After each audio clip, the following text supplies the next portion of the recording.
Political science की class में आज हम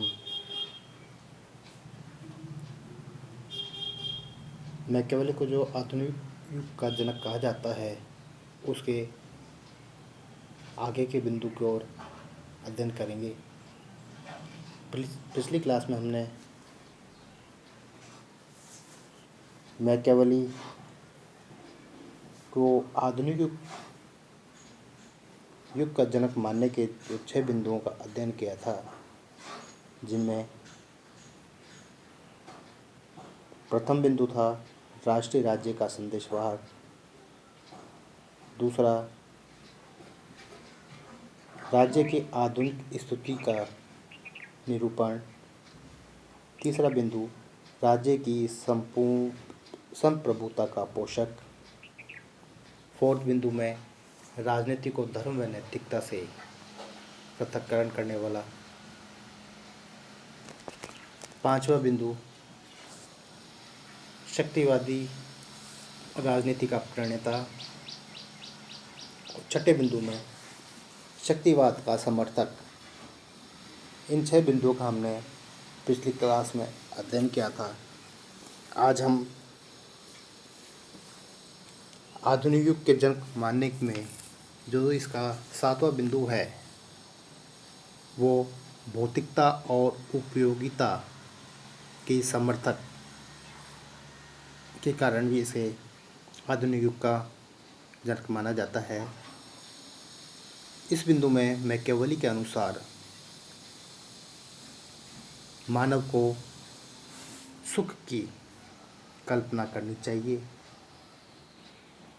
और इसके लिए हमेशा उसे प्रयत्न करते रहना चाहिए। राज्य और संप्रभुता या प्रभुता कला, सौंदर्य, नारी, शराब, ये सब भोग की वस्तुएं हैं। इन सब का भोग करके सुख प्राप्त करना चाहिए। वर्तमान समय में भी इन सभी बातों का विशेष महत्व है, स्थान है। आज का मानव इन सब बातों पर जोर देता है, इसलिए मैकियावेली को उपयोगितावाद का समर्थक कहा जाता है। कहने का मतलब है कि मैकियावेली का मानना है कि मानव को सुख की कल्पना करनी चाहिए, अच्छे जीवन जीना चाहिए और इसके लिए हमेशा प्रयास करते रहना चाहिए। अगला जो बिंदु आता है वो है संघ राज्य के प्रथम विचारक। मैकियावेली को संघ राज्य के विचारक का प्रथम उद्घोषक माना जाता है। इसने इटली के लिए कॉमनवेल्थ, जिसे हम राष्ट्रमंडल कहते हैं, का सपना देखा, जिसका आधार संघात्मक व्यवस्था था। वहाँ पर प्रिंस, जिसे हम राजा कहते हैं, इकाई राज्य को विभाजित कर उन्हें अपने अधीनता में कर ऐसे संघ राज्य बनाएगा जिसमें शासन की शक्ति कुछ सीमा तक इकाइयों में विभाजित होगी। कहने का मतलब है कि इसने राष्ट्रमंडल का सपना देखा, संघात्मक शासन व्यवस्था का, जिसमें छोटे छोटे राज्यों को विभाजित कर उन्हें अपने अधीन कर एक संघ राज्य बनाने की कल्पना की। हम वर्तमान समय में भी देखें तो बड़े बड़े राज्यों के लिए या बड़े बड़े जो देश हैं, वहाँ पर इस प्रकार की व्यवस्था दिखाई देती है, संघीय व्यवस्था दिखाई देती है या परिलक्षित होती है। अब इसके अगला बिंदु है जो है आधुनिक अध्ययन पद्धति के अनुयायी। पर्यवेक्षण, यथार्थवादी दृष्टिकोण, वैज्ञानिक तटस्थता, विश्लेषण और ऐतिहासिक आधार, ये सभी आधुनिक अध्ययन पद्धति के मुख्य लक्षण हैं। तो आधुनिक अध्ययन पद्धति के कौन कौन से लक्षण हैं? पर्यवेक्षण करना, यथार्थवादी दृष्टिकोण को अपनाना, वैज्ञानिक तटस्थता, वैज्ञानिकता के आधार पर कार्य करना, विश्लेषण और ऐतिहासिक आधार, ये सभी आधुनिक अध्ययन पद्धति के लक्षण हैं।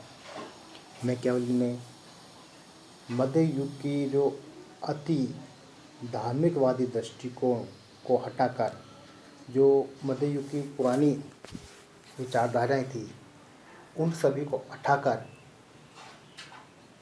बहुत कुछ सीमा तक आधुनिक पद्धतियों को अपनाया। कहने का तात्पर्य है कि मध्य युग की जो पुरानी गड़ी सड़ी जो परंपराएं थी, विचारधारा थी, दृष्टिकोण थे, उनको हटाकर इसने पर्यवेक्षण, यथार्थवादी दृष्टिकोण, वैज्ञानिक तटस्थता आदि नवीन आधुनिक जो पद्धतियाँ थी उनको अपनाया या उसका प्रयोग किया।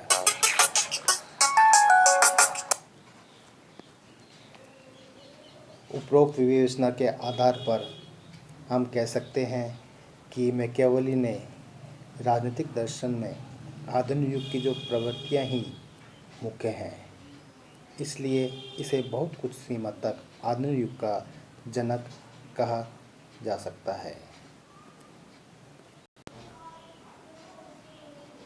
तो इन 9 बिंदुओं के द्वारा हमें पता लगता है कि आधुनिक युग का जनक क्यों कहा जाता है। लेकिन कुछ विचारक ऐसे भी हुए हैं जिन्होंने मैकियावेली के इन विचारों की आलोचना की। तो जो विचारकों ने आलोचना की वो किन आधारों पर की, उसका अध्ययन हम करेंगे। आलोचना के प्रथम बिंदु में है अध्ययन पद्धति त्रुटिपूर्ण। कई आलोचकों का जो मानना है कि जो मैकियावेली की अध्ययन पद्धतियाँ हैं उनमें काफ़ी त्रुटियाँ हैं या त्रुटिपूर्ण है, सही नहीं है। वे ऐतिहासिक पद्धति को जो है ऐतिहासिक पद्धति उसका गलत प्रयोग करता है। वह अपने अनुभव से कुछ धारणाएं तो बना लेता है और इतिहास में से या इतिहास के माध्यम से उन्हें सही करने के लिए प्रयास करता है या उदाहरण ढूंढता है। इस प्रकार उसकी जो अध्ययन पद्धति है वो त्रुटिपूर्ण है। सेकंड बिंदु आता है मानव स्वभाव। मैकियावेली ने केवल जो मनुष्य है उसके केवल एक ही पक्ष का अवलोकन किया या एक ही पक्ष के बारे में व्याख्या की। मनुष्य का स्वभाव का दूसरा पक्ष भी होता है जिसमें सहयोग, विश्वास, आदर आदि न जाने काफ़ी अच्छी बातें समाहित होती हैं। तो मैकियावेली के द्वारा पूर्ण रूप से जो दूसरा पक्ष है उसकी उपेक्षा की। केवल उसने मनुष्य के निकृष्ट एवं स्वार्थी रूप को ही देखा और उसकी व्याख्या की। इस प्रकार मानव स्वभाव का एक चित्रित अध्ययन करना पूर्णतः गलत है। तृतीय बिंदु आता है राजनीति में नैतिकता की उपेक्षा। मैकियावेली ने राजनीति से धर्म और नैतिकता की पूर्ण उपेक्षा की है। इनके बारे में कुछ ज़्यादा नहीं कहा है। वह इन्हें राज्य के हित साधने वाले साधनों के रूप में ही मानता है और राजनीति के लिए एक प्रकार का भ्रष्ट होने का मार्ग खोल देता है, क्योंकि नैतिकता एक आवश्यक है राज्य के लिए, जो राज्य को एक अच्छे मार्ग की ओर ले जाती है। लेकिन इस पक्ष की वह पूर्णतः उपेक्षा करता है। अगला जो बिंदु आता है वह है राजनीति विज्ञान के जो मूल प्रश्न हैं उनकी उपेक्षा। तो आलोचकों का मानना है कि मैकियावेली ने इसके मूल प्रश्नों की पूर्णतः उपेक्षा की है। वह अपने ग्रंथ में राज्य का स्वरूप, संप्रभुता के उद्देश्य व शासन के विभिन्न अंगों के पारस्परिक संबंधों के बारे में कुछ नहीं बताता है। अतः उसका सिद्धांत केवल राज्य के संरक्षण सिद्धांत तक ही सीमित है। अगला जो बिंदु आता है आलोचना में वो आता है अवसरवादी राजनीति का प्रणेता। तो आलोचक मानते हैं कि मैकियावेली केवल अवसरवादी राजनीति की बात करता है। वह अवसरवादी राजनीति का मुख्य प्रणेता है। यह राज्य को अवसरवादी बनाता है और केवल अपना काम निकालने की बार बार सलाह देता है। वह राजा को यहाँ तक कहता है कि उसे अच्छे बुरे की ध्यान नहीं देना चाहिए, उसे केवल अपना काम निकालना आना चाहिए। इस प्रकार विभिन्न आलोचकों द्वारा मैकियावेली की आलोचना की गई। यहाँ पर हमारा पूरा मैकियावेली का जो टॉपिक है कंप्लीट होता है।